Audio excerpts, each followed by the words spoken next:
Have you ever been sitting there merrily editing something on Photoshop and then somehow you've accidentally pressed something and you're in full screen, or some of your toolbars have disappeared?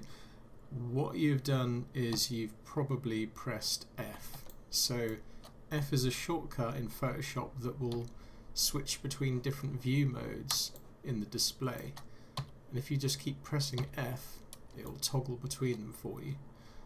One of the most infuriating things about this potentially is that if you're editing text, you can't press F to get out of it. You're stuck in there.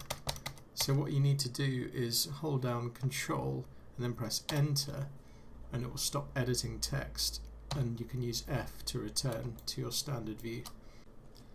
So I'm hoping this video will help you from having to randomly jab the keyboard until you figure out how to go back to your standard view. Cheers.